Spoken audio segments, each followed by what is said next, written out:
Good afternoon, everyone. Welcome to Ham Radio Basics Live, Season 4, Episode 28, Mike K8MRD, Ham Radio Tube Rebroadcast. Hope everyone is doing well today.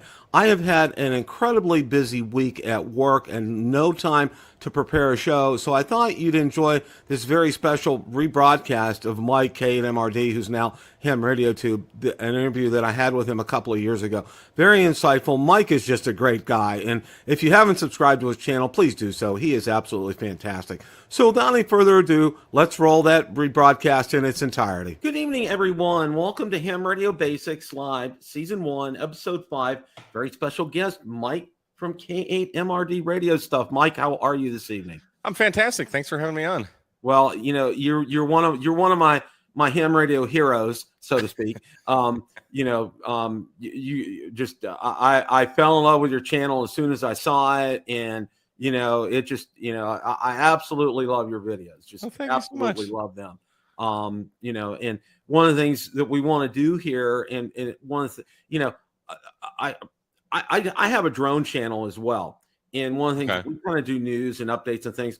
But I'm starting this channel off by talking to some of my favorite hams on the YouTube community, who do, I think, an outstanding job. And first of all, you do an outstanding job, Mike. I really like your channel, what you do. So my hat's off to you as far as that's concerned. So my first question I really ask everybody is, how did you get your start in ham radio? How did you get going with it? Well, I've known about ham radio like my entire life. My dad's a ham. He's W4GRD. He was, oh gosh, what was his old call? KB4JZH, I think, was when I was a little kid. That was his call, growing up in Florida. And so there's always been a tower in the yard. He never had any Yaggies or anything. It was always just a VHF, UHF antenna. And like me and my brother knew about it, but we were either, I don't remember if we were just too young to care or if he never really showed us ham radio, probably a little bit of both, probably more so we just didn't care. But so when I was, I was licensed in 2016, and it really came from my love of guns. I've been shooting my entire life, and I was reading. I have an app on my phone called Flipboard, and it just kind of pulls news sources from everywhere. And one of the threads that I have is just kind of gun related. And this was back, I guess, in 2015 or 2016. Probably 2016, there was that Oregon standoff where there were like farmers that were fighting with the government over who owned the land and blah, blah, blah. And this article had mentioned that these guys were using these cheap Baofeng radios for communications. And I'm like, wait a minute, I know about ham radio. And right in this time, some friends that I worked with and I were kind of getting into I'm not a prepper, but the idea of being prepared, we were kind of getting like go bags together and that kind of stuff. I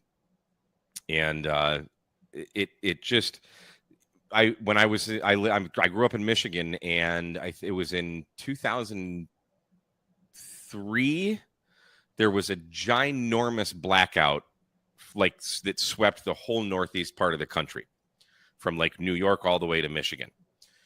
And it lasted for about a week. So we didn't have power for like a week. Fortunately, it was in the middle of the summer, so we just drank beer and swam in the pool all day for a week. But, thought of not having, obviously everything was gone. Cell phones, nothing. Yeah. I mean, you're living in the dark ages.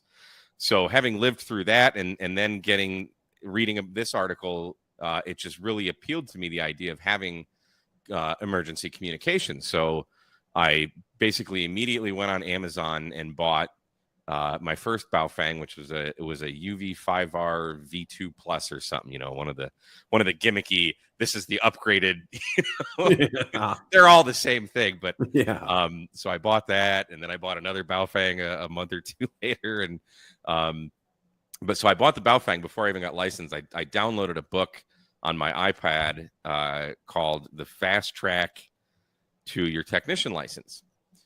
and I can't remember the guy's call sign, but he actually just emailed me saying in his newest version he's going to include my video that I did on getting started in WSJTX and FT8, which is really cool. And I was like, holy crap, that's amazing, because your book is how I became a ham.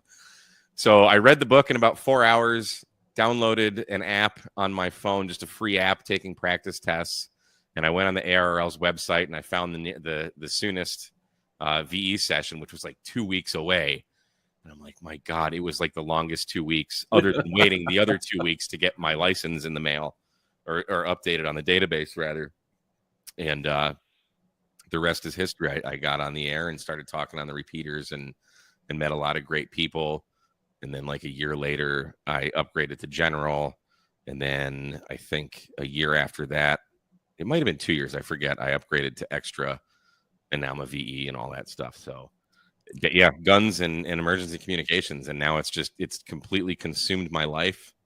And I eat, sleep, breathe, work, ham radio now. So Well, yeah, that's kind of like, well, my daytime job is IT, and that kind of consumes me, 45 to 50 plus hours. But other than that, yeah, well, I hear you on the guns. And I put shockwaves through my family when they found out I bought an AR-15. Everybody's like, oh my God. Well, my son-in-law, he went to gunsmith school. oh, cool. He was a sniper in the Army. Wow. I mean, he's real. Good for him. He's a good guy. And he was like, and I found it on, I forget that online website. It's like a gun auction site. And I found it there. Oh, sure. And it was brand new, and it was like list price. And my son-in-law said, "You better run, don't walk. Go ahead and get it." So I did. What kind is it? It's who's, oh God, There's so many. It's the original. Whoever made the Armalite. original. Armalite is who made the original one. Yeah, hence the AR. It may be. It may be. But nice. He did, and that Christmas he got me a gun cleaning kit, a pad. I mean, and everything. He got me all squared away. He told me what kind of ammo to get. I mean, he's my right hand person as far as that's concerned. Okay, because nice.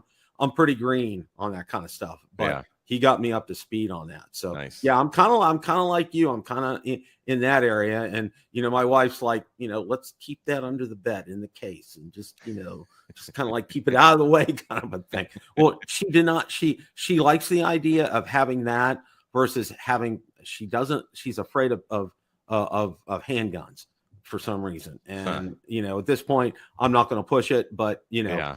It's good. We have something in the house, which is primarily of primary importance. So, you have a great YouTube channel. What prompted you to go ahead and say you wanted to get on YouTube to tell everybody about ham radios? Well, it's so back in around when I first got licensed, there weren't a lot of YouTube channels on ham radio. There was, Josh was doing his videos, but there were really kind of two main guys. One was Jerry, the late Jerry KG6HQD, God rest his soul, inventor of the KG6HQD speaker wire antenna, and Tony, who was K9ARV, who's now N4ARV, I believe is his call.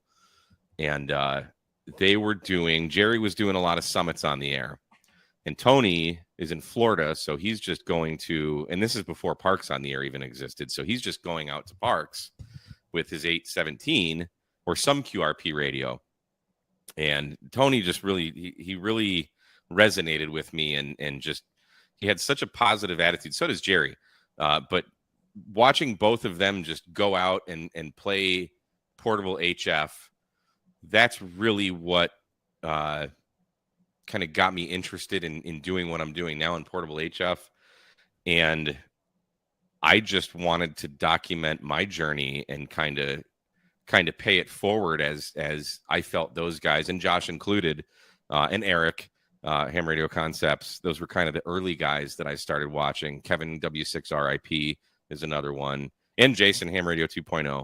So there were a few, but they all helped and Elmered me. You know, I didn't have someone that held my hand and said, "Here, Mikey, this is a radio. You push the button." I didn't have any of that. I read a book and watched YouTube videos. So YouTube was my Elmer, and I wanted to create a channel just to, one, I just thought it would be fun to create a channel, but two, to kind of pay back what I can to the community that I love so much.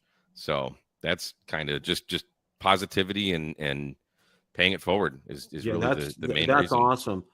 I got started with ham radio because, well, I moved to Florida in 2011 for the best reason in the world.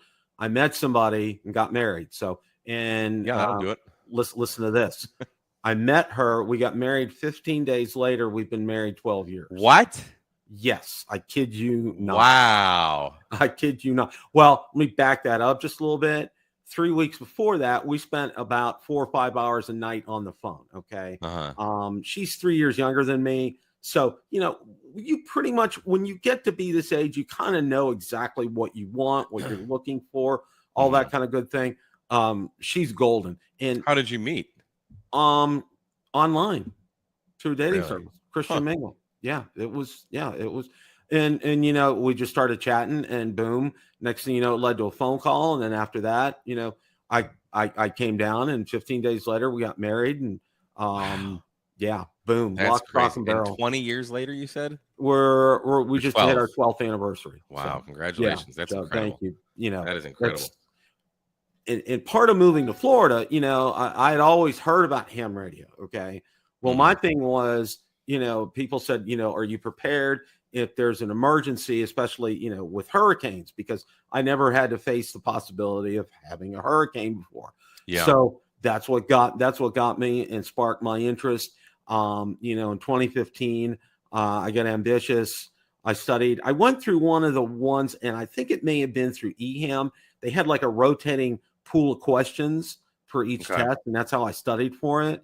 You know, and within about a period of about 8 months, culminating in 2016, I ended up getting my extra, and I blew through those tests. I mean, I think like on the extra, I may have missed 2 questions. I was just so ambitious about it. And as far as like my channel is concerned, you know, I've seen all you guys out there, and I really like it. And one of the things I really like, and I kind of want to stop right here. And, you know, I found like with you, with Jason, and some other people, I've talked to Scott, Ham Radio for Non-Techies. You know, I've talked to T.O., Steve. You know, it's a much better, I think, community that I see than, like, for example, on my other channel with the drone community. It's really kind of cutthroat, kind of, you know, out to get the views, out to get, you know, out to outdo one another. Nobody's here. Nobody here in ham radio is to do that. Okay. Everybody's here and really are great teachers. Like, you're fantastic, you know, with your builds, like your battery boxes, and when you're doing antennas. You know, I've learned so much just watching, you know, videos when you do that. Or Scott was putting an antenna together in his backyard. He filmed the whole thing, you know, and watching that, you know, it's a learning process. So I kind of want to do the same thing with mine, but I want to make it to where it's fun and easy, because, as you know, Mike, it can get over your head in a hurry. Okay. Oh God. Yeah. And that's one thing that I want to try, because I think in order to get more into the hobby, I think we need to keep things at first on a very simple, basic basis, you know. So that's all I know how to do. So, you know, which I think really, I think it's great. So, you know, I know you went to Hamcation. What were your thoughts of Hamcation this year?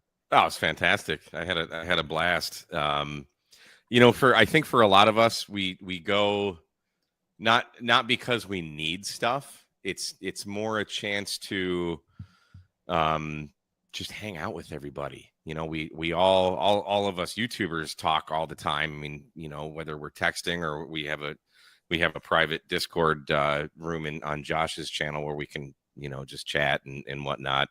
And we do live streams and stuff. And, you know, we're always hanging out online, but it's nice to get together. But it's also about the camaraderie and getting to meet everybody, all the viewers and everything.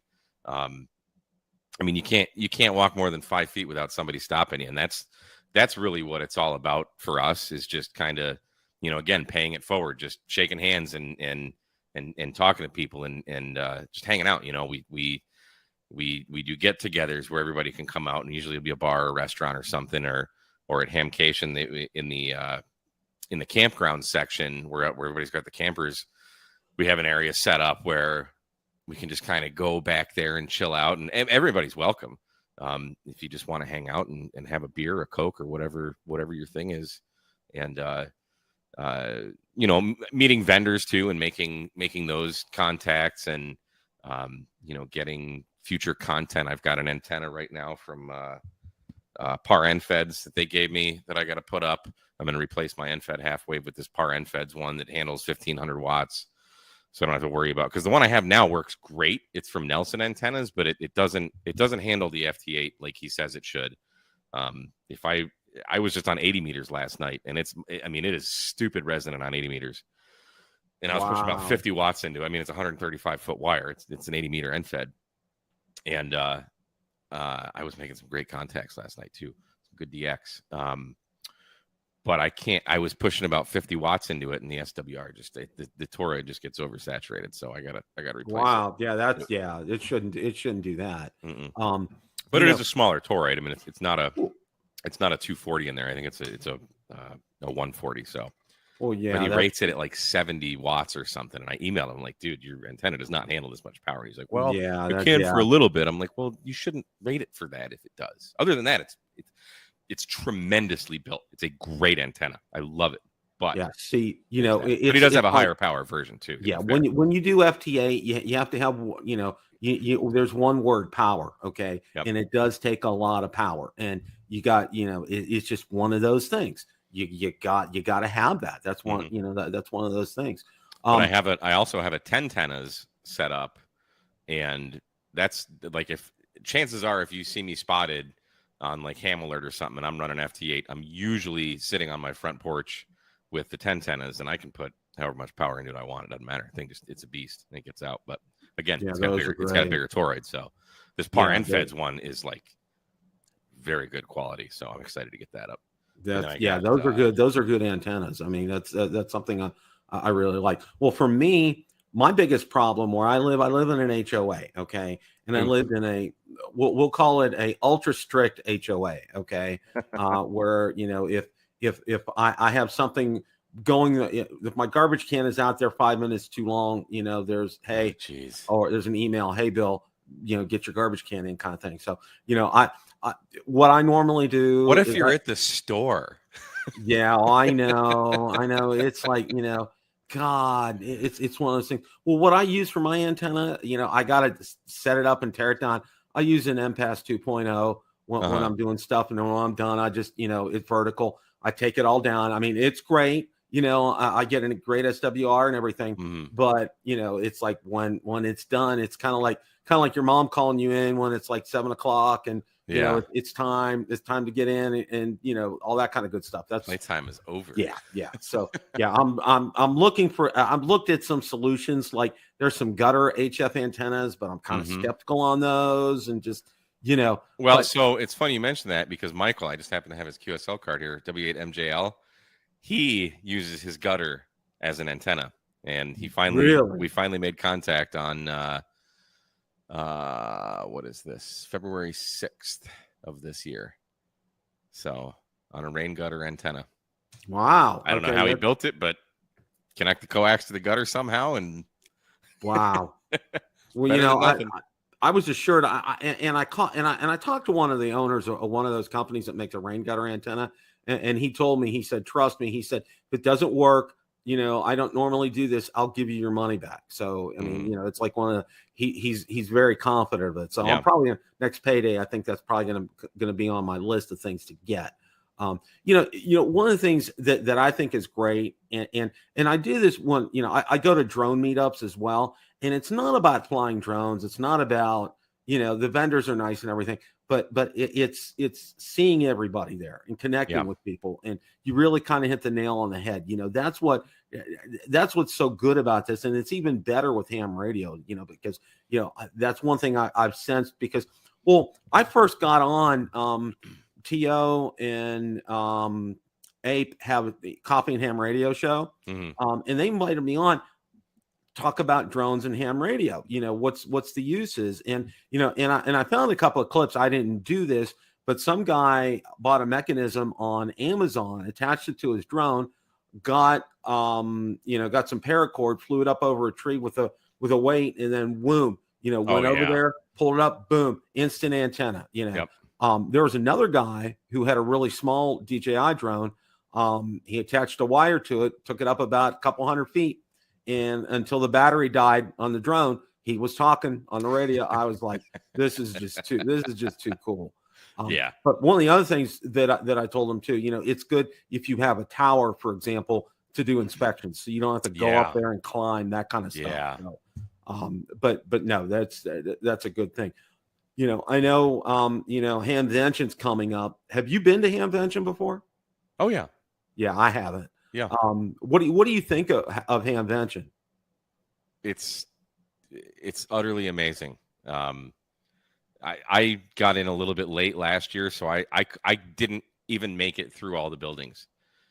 If you've been to Hamcation, like Hamcation is cool. It's awesome, but it's like one building. Yeah, I mean, there's the second building, but it's really kind of just one building. And then the flea market. Dayton is 5 buildings. Wow. Yeah, it's insane. That's the only word I can use. And obviously I mean, they're all so much fun, but Dayton's just, it is ham radio overload. So, I mean, it's, and when you're filming, everything takes twice as long. Cause like, I actually got everything done ahead of time at Orlando. I filmed everything I needed to film and I was done. I did 2 videos Sunday, but like halfway through Saturday, I was really kind of done. And that was really nice because when you're filming, you're not really looking as much. At least I'm not, because you're worried about filming and interviewing and stuff like that. So it was nice to be able to go through and get everything filmed.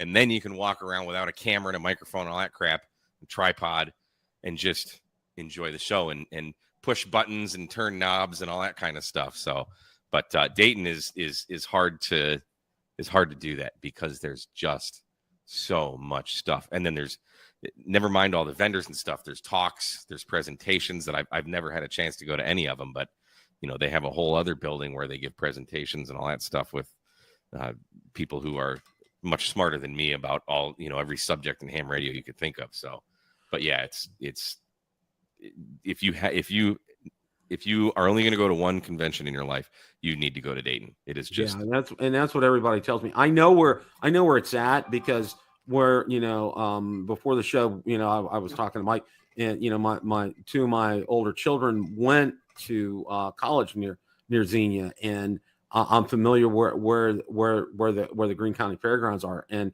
and I know it's big, and I can't tell you, I am really excited and really looking forward to it, and also going to kill 2 birds with one stone because we're going to get to meet. We had a granddaughter born in December.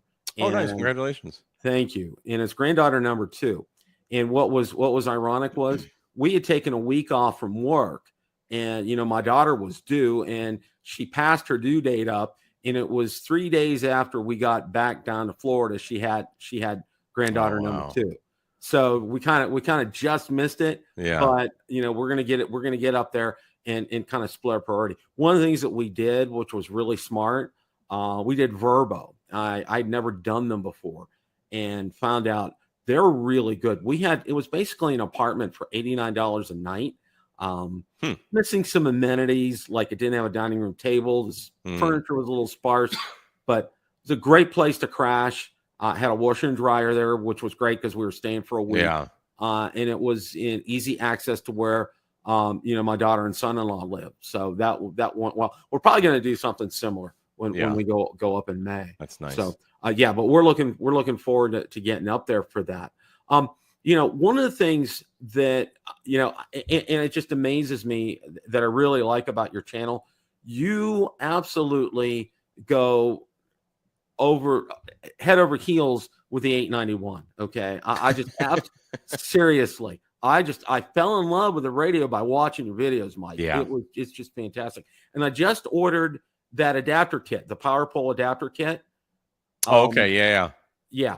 And because the guy, he was out of stock until just like recently. And finally I got an email from him today. He got it. I paid for it yesterday. He got it out in the mail. So I'm excited to get that. I mean, that radio to me, that was one of the radios that absolutely surprised me. Okay. Cause I'm looking at the form factor, and I'm thinking, what can this radio do? And I'm like, then I watch your channel and I'm like, oh my gosh, this is just, wow. Yeah. It's awesome. And I have that thing right there. I 3D printed it. Okay. I have a different version on my 891 right now, but I figured it because I have a 3D printer. I might as well print it. So I might swap it out with this one. But this has literally been sitting on my desk for like 2 months now. Yeah, it's a great radio. Unfortunately, there's literally nothing else on the market like it. ICOM doesn't make a mobile. I mean, they got the 7100, but that's a big freaking head. I like it. It's a good radio. My buddy Ryan's got it. We use it all the time when we do POTA, but. Yeah, the 891, that used to, my first HF radio was the FT450.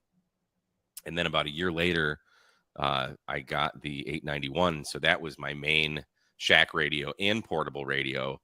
And then I upgraded to the 7300. So the 891 was just straight up, that's my portable radio. And it's great. Now it's in the car and I have the 7610. So the 7300 is in that backpack behind me. So that's my portable radio now. But yeah, the 891 is just the noise reduction on it's fantastic. I mean, it's getting a little old now, but there's better receivers in radios now, but still for a mobile radio, it's fantastic. I've made so many contacts. Well, I made so Fairfield Lake State Park, the state park that's closing. I did a video on it last Monday. I posted it. Was it last Monday? I don't remember. Or Wednesday, maybe. It was Wednesday, I think. And then I made like 131 contacts. I wanted to get on the leaderboard. So I went back on Friday and the weather was supposed to be nice, but it was actually kind of crappy. It was, I don't know, it was like low 60s and overcast and windy and just like I did not. And I was in short sleeves and a t-shirt because the weather said it was going to be like in the 70s and sunny. What do they know?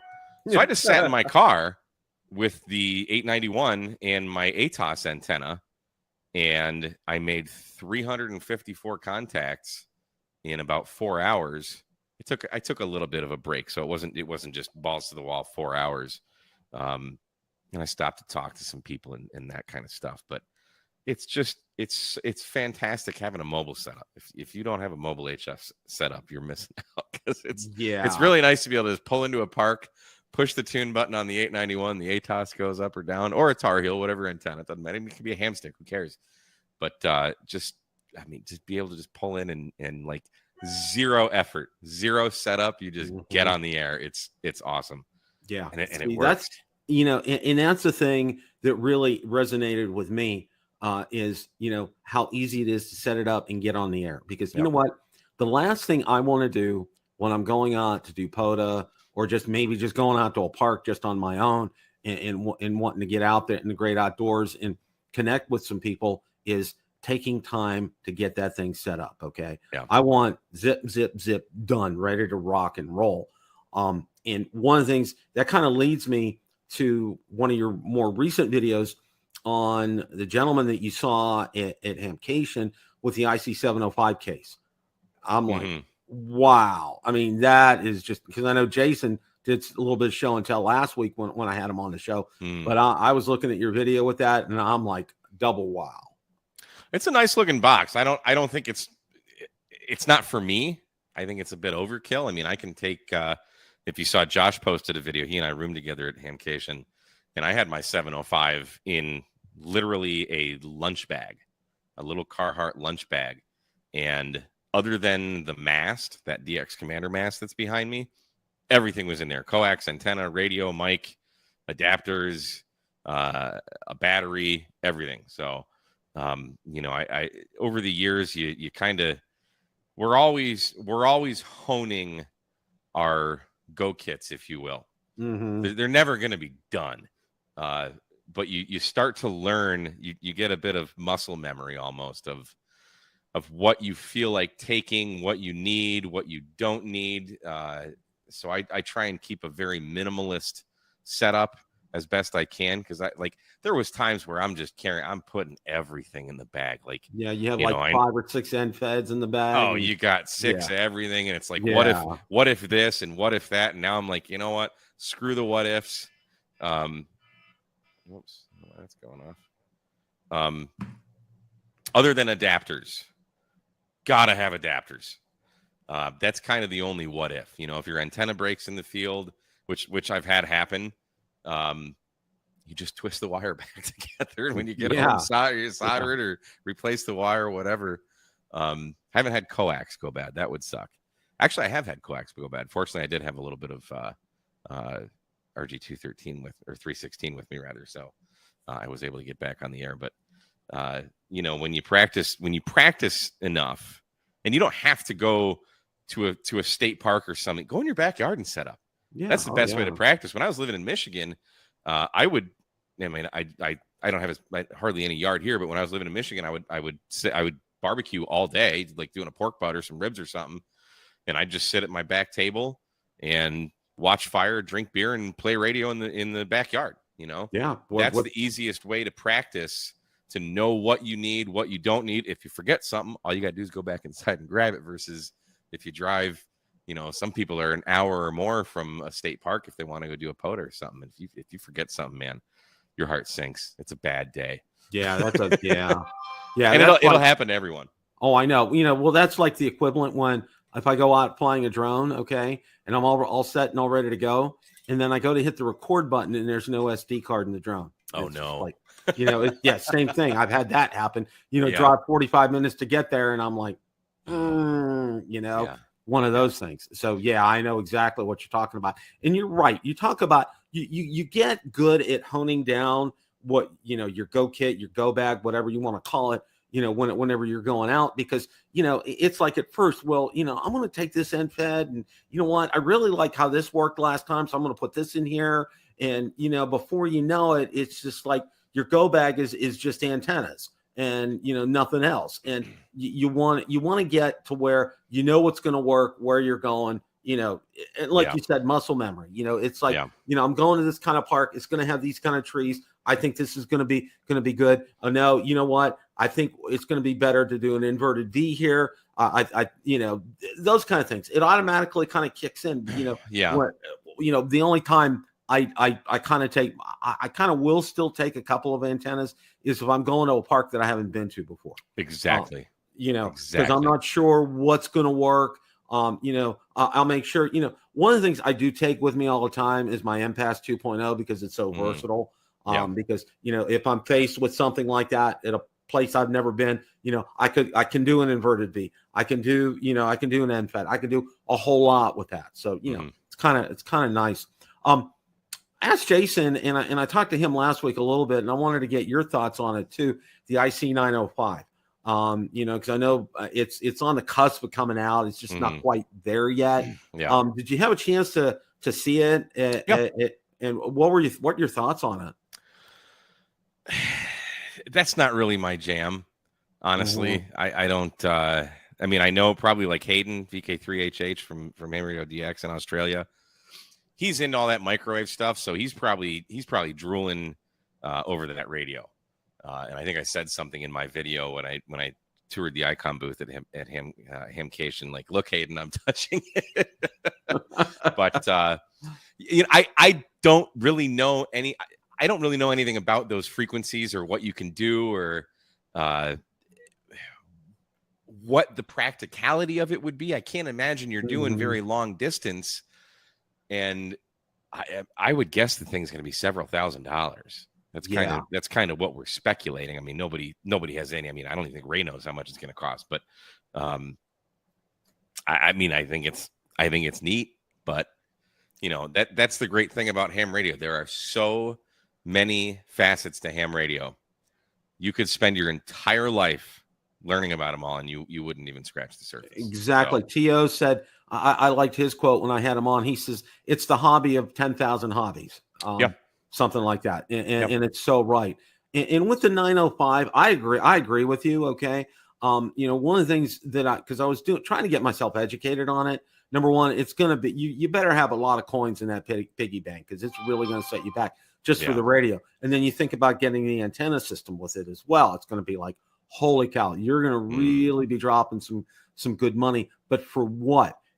And several, I went out to a couple of groups out on Facebook, and one of the things you say, you got to have a good microwave community around you or in the area that you live in, because if you don't, you're not really gonna get a lot of use out of it. And you have to remember, and this article is really good. It says, you have to remember, ICOM is a Japanese company, and microwave is very big over in Japan. So, this is what first and foremost, these radios are geared for Japan. We want to think they're for us here in North America, but first and foremost, they're for Japan. So, that makes sense. Yeah. And I agree with you about that. The one thing I'm kind of iffy on, I had a chance right before they announced that they were putting it on hold, discontinuing it, get a 7100, and I passed. And it's just like, I want to kick myself for that now, because it was at a really good price before the prices started going right through the roof. And there's been a lot of talk. I've heard that, maybe this summer, we might see that come back again because of all the part shortage and everything. So, who knows with stuff like that. Ham radio outlet in San Diego just closed. They were there for 45 years. Wow. Now, I have a good friend. He's a drone person as well, and that's how I found him. But he was the last manager of the store there. And he shared quite a bit. And one of the things, they tried to get a new lease there, and everything is just so god awful expensive in California, and they weren't able to find a good lease there. And it's kind of a shame. It's kind of like you hear this happening, and you're like, well, my thoughts are first, like with my friend and all his coworkers there. They got to look for new jobs right now. Yeah, that sucks. That's absolutely horrible, because I've been there, done that. Don't ever care to do that again. But I think a lot of it has to do with the way the economy is right now. Because this can happen even in a less expensive state. Just most people, I know myself. I have not walked inside a ham radio outlet or another ham radio type of store to buy anything. The only place I'll do that is like at Hamcation or now Hamvention. But physically going into the store, that doesn't happen. My orders are mouse. Everything's online. So it's kind of sad. That's one of the things that I got out of all this. But it's kind of like I've never had a ham radio store near me, so I don't know what it's like to be able to just go there. The closest I had in Michigan was Adams Electronics. Scott AC8IL he Elmered me on my extra, and they're a land mobile business, but he's a ham, and he's got one of the offices in the building is like a beautiful ham shack. So he sold like you could go down there and get coax or adapters and that kind of stuff, and just shoot the breeze. And he's got a technician there, Glenn, who's actually my what the hell is it? Zygu X5105.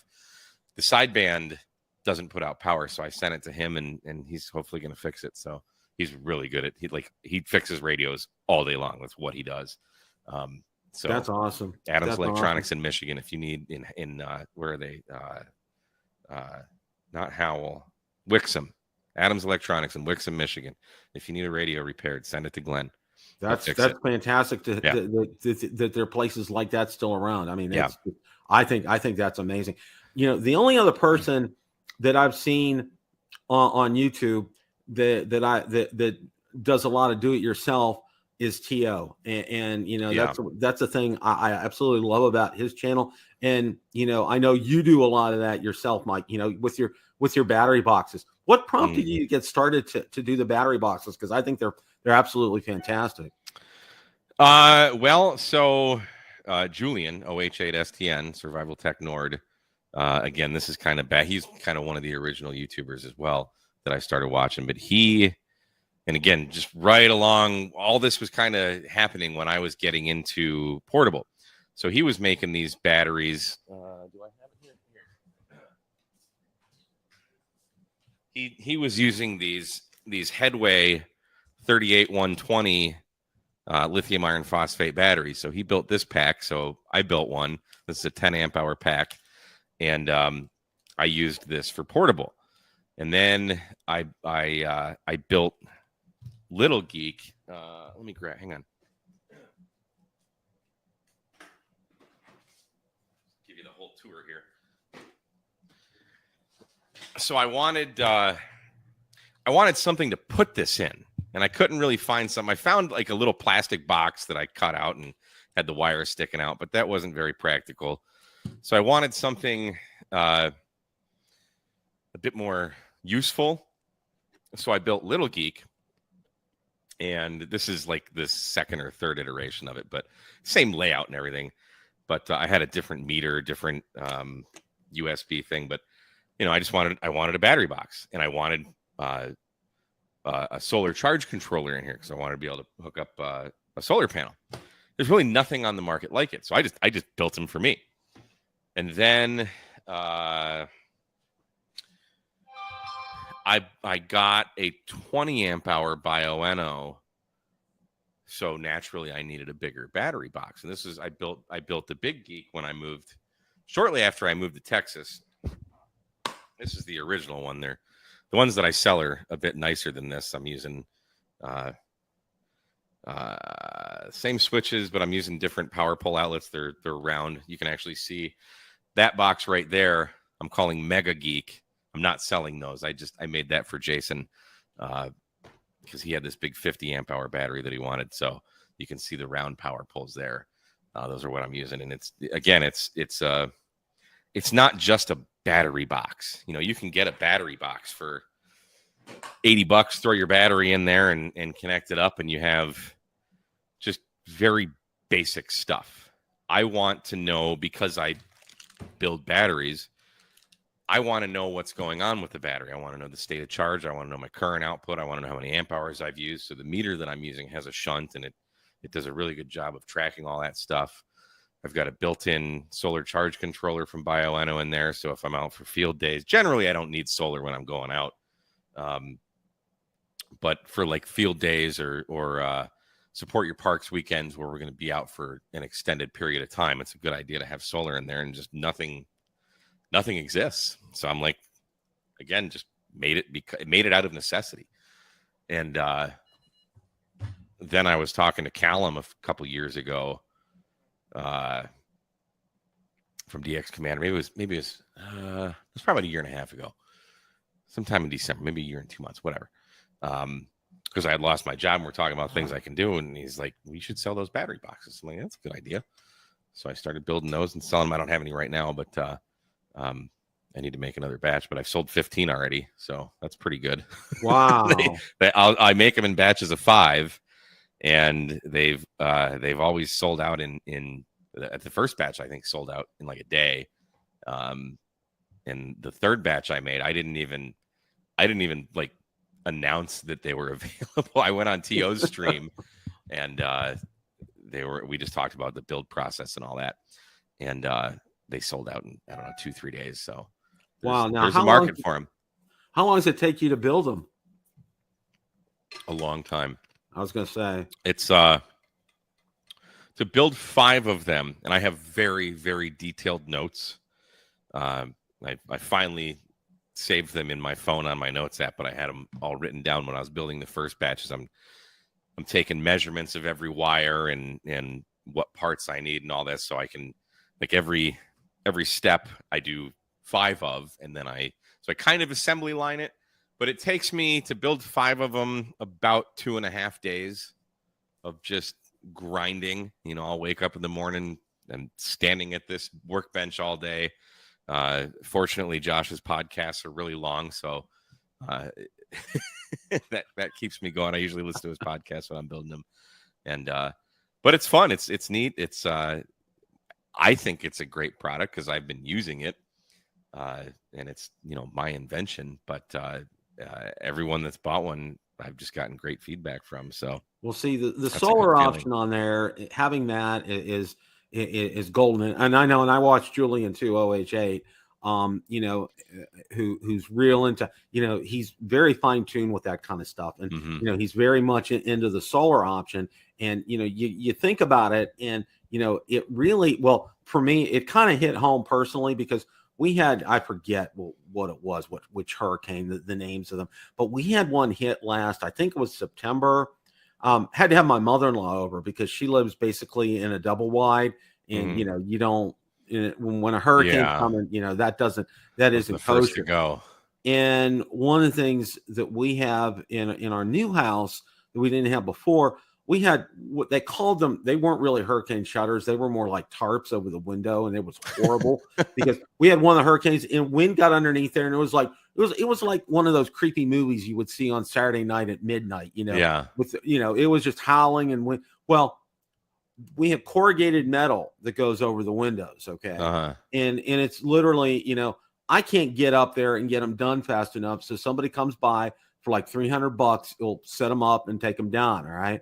Well, your house ends up looking like you're in a voyage to the bottom of the sea in a submarine because you can't see a darn thing. Well, of course, wouldn't you know it, the power goes out. All right. Yeah. And it never fails. And this is the first, what I'll call real hurricane because it actually ended up hitting, we live in Tampa, and it ended up going and hitting in the Fort Myers area, which is about 2 hours south of us. But still, we had enough of effect that it really, you know, the whole next day. Well, we didn't have power for about a day and a half, 2 days. And, you know, one of the things that we ended up, in fact, it's going to get installed here in the next couple of weeks.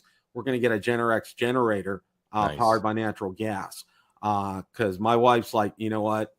Time out. We're not doing this again. We're not going through that again. Well, the thing with Florida is the hurricanes come through because I'm originally from Florida. I was in Hurricane Andrew back in the day, and I've been through several hurricanes. But once the hurricane's done, the sun comes back out. Yeah. So you can have your solar stuff. Exactly. And that's another reason because my power actually goes out quite a bit. So I put LEDs on Big Geek. I broke one, but yeah, I mean, I can hook an inverter up to this and run my lamps, or I can even power my TV. One thing to keep in mind, when the power goes out, that doesn't mean the internet is out. That just means your router is not on. Right. A lot of routers run off of 12 volts. And even if they don't, you can still plug in your router with an inverter off of a 12-volt battery. They don't draw much power at all. So a lot of times you can get internet. So that's something to think about. Yeah, that's that. I have heard that because, you know, they don't, you know, it's like the only power that you need with that for that coming into the house is the router. You know, other than that, you're good to go as far as that's concerned. So yeah, that's kind of, you know, I'm kind of glad that we're going to do that. And we're also looking at getting a thing called accordion shutters that you can just stay up there permanently year round and you close them. And well, the other thing that I told, you know, thinking about, you know, I don't want to say the tech prepper in me, but that thinking from that kind of a standpoint, you know, there's no real, the only methods of egress from the house were really the front door and the garage door. Okay. Because everything else, all the windows have all these corrugated metal on there. And I told my wife, you think about in terms of egress, if something happened to the garage door and you couldn't get out, or something was blocking the front door, you know. So I told her when we're getting these accordion shutters, I want to get stuff that you can open from the inside to be able to get out of the house in case you had to. I mean, just, you know, think of those kind of things. So, I mean, you know, just that kind of stuff. But I really like your boxes. And, you know, when you know, the only thing that's prevented me from getting one has been this and prioritizing. They're not cheap. No, they're not. But they're worth it. Okay, they're worth every penny. And I think, you know, when you have something that's the build quality, you know, like that is so good that, you know, yeah, that's something you probably want to definitely invest in.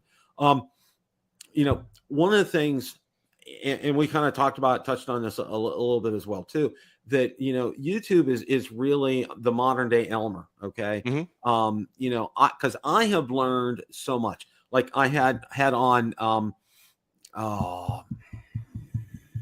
Michael Martin's. Okay. and because I told him again, I learned so much from his channel and what he does and everything, and that's one of the things that I think we on as content creators on YouTube and the ham radio community, I think, and everybody I've watched really does a good job of this, helps to promote the hobby, the channel and everything. But, one of the things, well, let me back up here a little bit. I've joined 2 clubs here locally. Okay. One of the ones I joined that's right by me. I'm going to be 65 this year, but I would be one of the very young people there in that club. Okay. Yeah. And unfortunately, that seems to be the route of clubs. Now, there's another one that I joined where I would probably fit, that I do fit in better. I'm going to start going to a few meetings now and then. They're on Tuesday nights, and Tuesday nights is bad for me because I have my other show on Tuesday nights, so I really can't go. But, I still think that there's a time and a place for that, and some, getting to make some contacts with people, especially if you're new. I think it's important to get hooked up and to get into a network of people because, even online, I think it's good too to do that. Yeah, for sure. It's unfortunate that how can I say this politely? The demographic is what it is in terms of age. I mean, even if I look at my YouTube stats in terms of age and viewership, the biggest age group is like 65 and over. And I think that's pretty much across all of our channels. It's just that's same for me as well too. But don't let that deter you. There's with age comes wisdom. So and in my case probably stubbornness. But I was just at the gas station yesterday and I saw another ham there because there were 3 antennas on the car. So when I got done, I drove around. I was like, "Hey, those are some sexy looking antennas you got on your car, old man." And he turned around. He's like, "What do you got over there?" I didn't even know the guy, but it's like there's that brotherhood. And he was an older guy. Turns out he's actually in the ham radio club that I'm in, and he knew who I was. But I gave a presentation there on Parks on the Air, but I had no idea who he was. And we just sat there shooting the breeze for like 15 minutes at the gas station. His wife was sitting in the truck. She must have been pissed.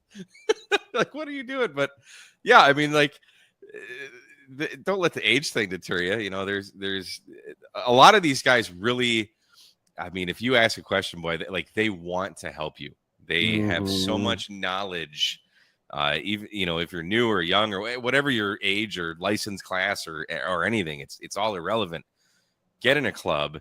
If you don't like the club that's there, go to another one.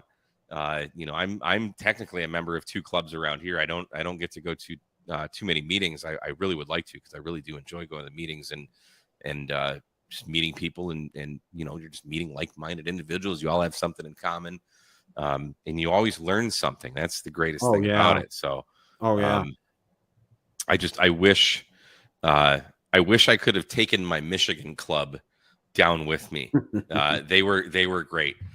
They're very active and portable. The monthly meetings are always great. There's a lot of activity on the repeaters. I'm not much of a repeater guy myself, but it's just I miss those guys. Yeah, I know. But I haven't really forged any relationships with any of the guys here. They are all just from like a hanging out standpoint. They're not. There's not a lot of guys in my club that I would be like, "Hey, man, let's go do a POTA or something. Let's go grab a beer. Let's go grab lunch, whatever." Because they're all 25 years my senior. So there's that. But my club is full of a lot of old people. Well, that and that's fine. And you brought up a good point. Just because they're older doesn't mean that they don't have that wisdom. And that's one of the things that I think we can glean off of some of them, and some of them are out on YouTube as well, which I think is great.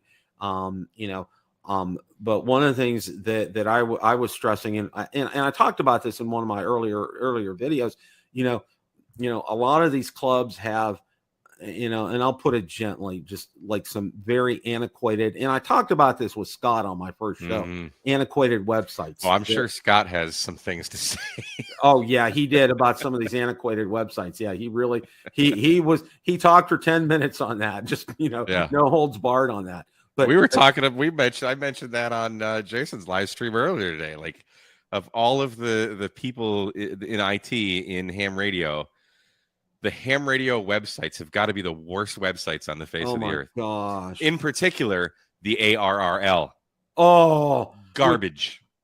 You brought what a great thing to bring up, Mike, because today I got a survey from ARRL. Okay, and what can we do to improve? I said, gut your website. Yeah, I told him. I said, I mean, honestly, in terms of organizations of smart people, you got NASA.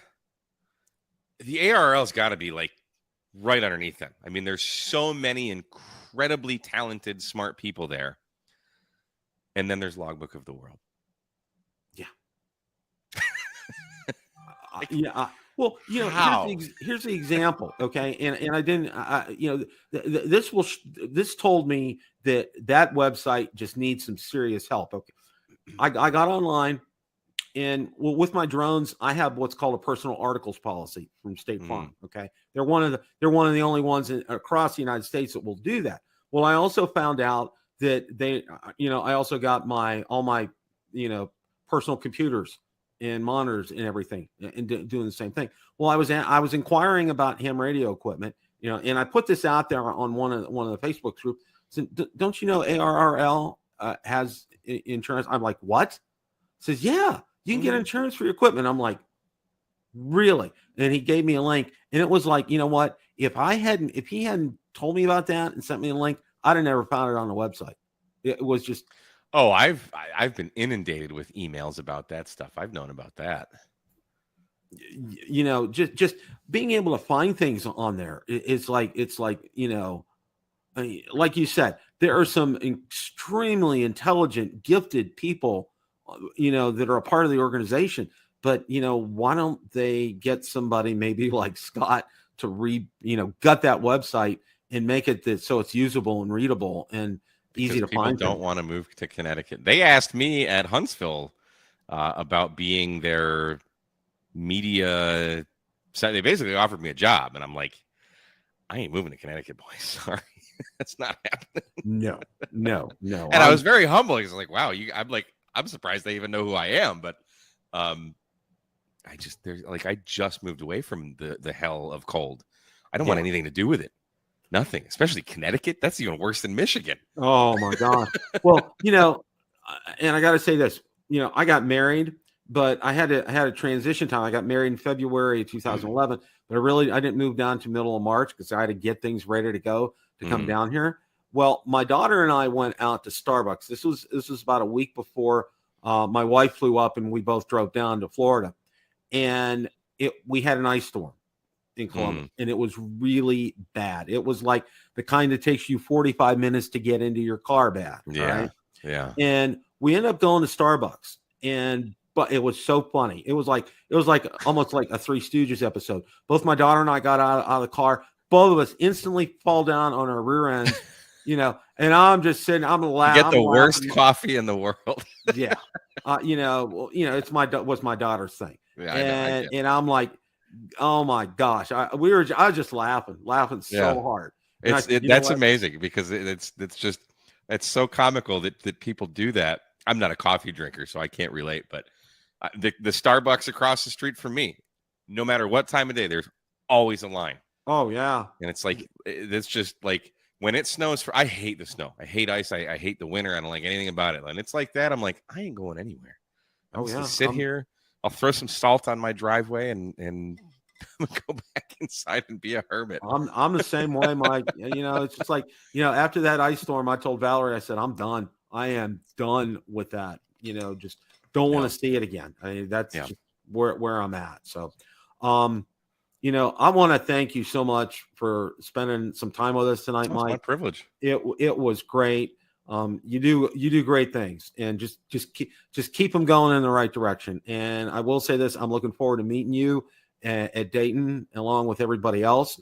Oh, and I got to say this before we close up shop. You were talking about how you ran into that guy at the gas station. I was Yeah. wearing my Ham Radio 2.0 shirt. Okay. Uh-huh. Walking through the parking lot of the grocery store. Had some guy look at me, pointing at me, "Hey, 7.3s." And I'm just like, what?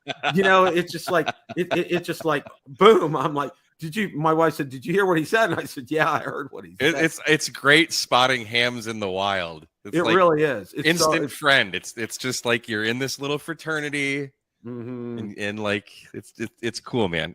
I'm so happy to be a ham radio operator. It really is. And we got a great bunch of people. I got great viewers, I'd like to think.